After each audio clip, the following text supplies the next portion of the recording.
Ohio Science and Engineering Fair. News Channel 5's Deborah Lee is just back from the fair. And Deb, I have to ask, what did you learn today? Well, for one thing, I learned there are an awful lot of really smart middle school students in our area. Aerospace, physics, chemistry, biology, they're covering it all at this year's Science and Engineering Fair. While Northeast Ohio drivers were slipping and sliding on the ice and snow in January, 8th grader Bridget Meyer was figuring out the best way to melt the stuff. The beet juice melted a lot faster, and it melted more consistently because it's a liquid instead of pellets like the rock salt. Sadie Thorman was busy too, testing the potential reaction times of drivers who are distracted. Most of the subjects it almost doubled.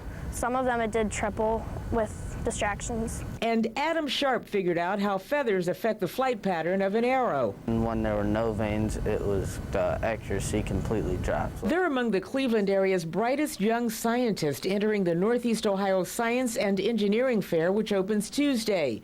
Fair President Dr. Christine Moravec says there are a record number of entrants this year, 610 students from grades 7 through 12. We know that it's crucial. We know that we have to get students interested at a young age if they're going to go on and go into science, and we know that America needs to do much better at science than we've been doing. So we hope if we start early that we will get increased interest in science and more people going into it later on. Can fish learn? You may recall that one of last year's winners, Kaylee Eichel of Strongsville, took her goldfish project to the international competition and won a trip to the Nobel ceremonies. Because there's so many great projects. The competition is stiff again this year, but to have so many students interested in science and engineering is a win-win, regardless of which one takes home the prize.